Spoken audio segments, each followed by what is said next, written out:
2020 Yamaha Mio Gravis. Marami ang nagsasabi na sirain daw ang motor na to. Oil.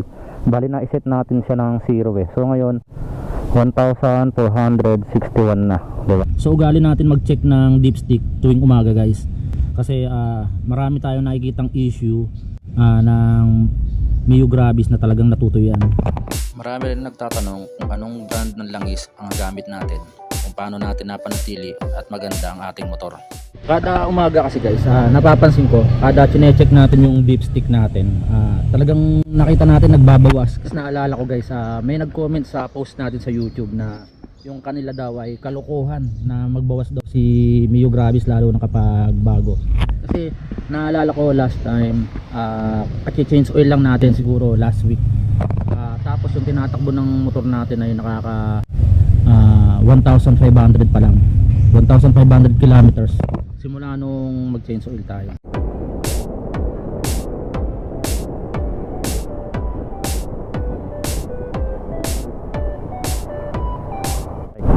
So guys, may mga time talaga na may na-post talaga ako dyan sa page natin dito sa YouTube, yung regarding sa Shell Advance na ginamit natin, no? So hindi yun sa hindi sa brand dyan nakikita eh. Kasi marami na rin talaga ako. Kasi sabi nga ng Yamaha, subukan daw yung blue core nila, yung Yamalube. Wala rin, ganun din. Nagbabawas talaga. Siguro hindi na siya katulad dati ng mga sinaunang motor na nagbabawas pero konti lang. Pero ito si Mio Gravis, grabe talaga magbawas, guys. Para siyang nakatuti nga eh. Yung bang para kang nagdadagdag lagi ng tuti sa gasolina mo, parang ganun kalakas. Kasi isipin mo, 1,500 pa lang ang tinatakbo, talagang nagbabawas. Paano kung wala kang perang pandagdag, no? Kasi yung sa akin, ito, ginagamit ko kasi itong panlalamove. So kung hindi ko minomonitor tong langis nito, siguro ano na to, baka naibaba na rin yung makina nito, guys.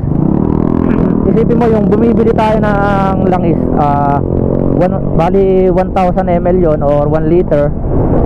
Tapos every 1 week, wari after ko mag change oil, every 1 week inaano ko na talaga siya, sinecheck ko yung dipstick. Kapag nagbawas na, yung bang malapit na sa pinakababa na guhit ng dipstick, yung natira ko sa 1 liter, bali ayun ang dinadagdag ko. Kasi guys, napakahirap kapag wala na sa level yung yung langis mo, guys. May tendency talagang matuyo yan.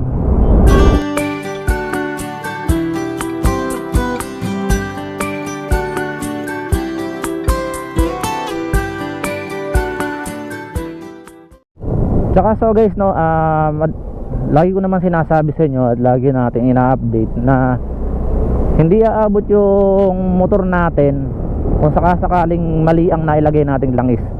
Hindi aabot sa 100,000 kilometers yung tinakbo nito. May specific na langis para dito.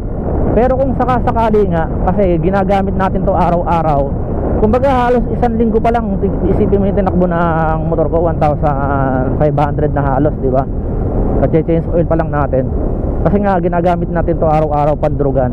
Ang talagang pinaka-the best na dyan ay magkaroon ka ng regular na change oil, magkaroon ka ng regular na i-check mo lagi yung dipstick mo. Yun ang pinaka-importante. Kasi yung ginagamit ko naman talaga, hindi rin naman talaga mumurahin. Kumbaga sumasabay lang rin, no? For example, gumagamit ako ng Shell na blue, di ba? Mayroon pang mas mahal dyan, pero yun ang nakikita kong affordable na kaya ko. Ang importante nga, guys, hindi bababa sa level ng dipstick yung langis mo. Kasi once na bumaba yan at magbawas, may tendency na hindi na umabot yung langis mo sa pinaka-head ng motor mo. Doon nagsisimula yung magkaroon ng kayod yung block, masira yung piston ring mo, sirain yung oil seal mo kapag medyo natutuyo-tuyo yung mga langis na nandyan sa part na yan. Kasi yun naman talaga yung importanteng papel ng natin, di ba? Ng langis, yung kumbaga lubricant. Kumbaga dapat yung lahat ng bearings ng motor mo ay lubricated para iwas tuyo, saka iwas sira. So kaya ngayong hapon, samahan nyo akong maghanap ng langis, especially sa mga madadaanan natin. Lalo na rito sa Floodway, Binangonan, or saan man meron fast tindahan. Kasi medyo gabi na at baka abutin tayo ng dilim sa daan. Guys, bali pauwi tayo ngayon. Tapos maghanap tayo ng madadaanan na pilihan ng langis dito sa may Binangonan.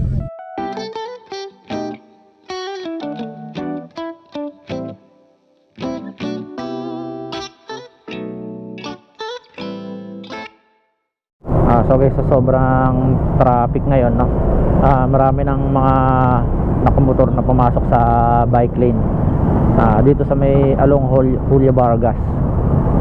So wala ganun talaga. Ayan, no.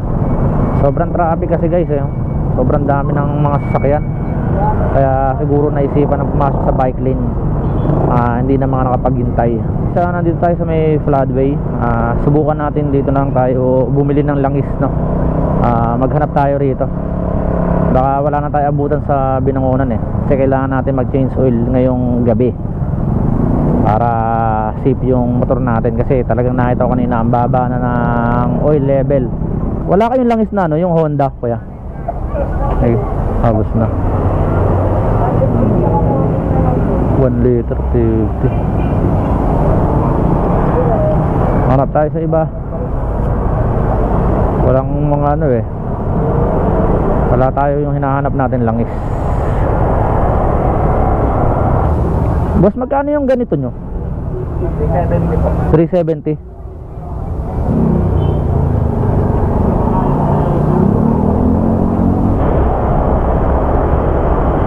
370? Grabe, no? Bilisan na lang natin para makaabot tayo sa Binangonan.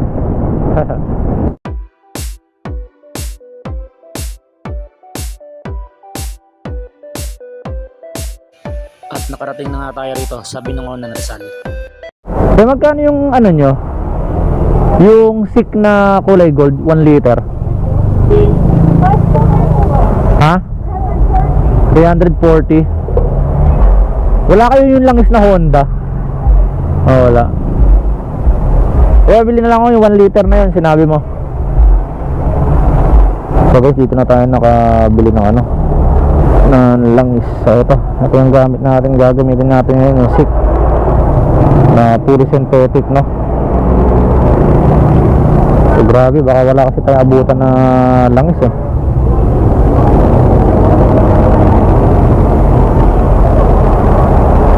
So ito guys, so nasa Binangonan tayo. Yan, sobrang dilim na. Grabe. Daing motor. Thank you.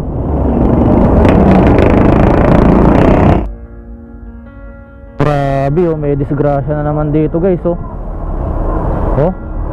talagang accident prone area na to guys, yung lugar na to. Ayan, grabe yung truck, solid. Talagang napakadelikado nitong lugar na to. Itong diversion road dito sa may Cardona guys. Pero tignan nyo, dadaanan natin yung diversion road. Ayan, sobrang tarik kasi yan. Siguro nagdire-diretso na naman siya dyan. May nakaharap kasing dyan lubid kasi ginagawa yung kanal doon. So yan, sobrang tarik. Meron akong rito, meron akong vlog na may nadaanan din akong ganyan. Siguro last year pa yon, yung may bagyong, ewan ko nung bagyo yun. May nadisgrasya rin dito sa lugar na to guys. Kaya kapag madadaan kayo sa lugar na to, Diversion Road, Cardona, kapag sinearch nyo yan sa Google Map, makikita nyo agad. Kasi talagang malalagpasan mo yung kabuang bayan ng Cardona. Ito, makikita nyo, napakaganda ng munisipyo ng Morong, no? Ayan, so grabe, ang ganda ng pailaw. Solid, di ba? So yun, nandito na tayo sa Morong Rizal at magpapagas na rin tayo. At maraming salamat sa mga sumama sa biyahe ko ngayon, no? So sinasabi ko sa inyo na hindi na babase sa kung anumang brand ng langis yan. Ang importante ay huwag mong pababayaan ang So ito, nandito na tayo sa may gasolinahan dito sa may Hebron, guys. Karga tayo. 200. Kulay green.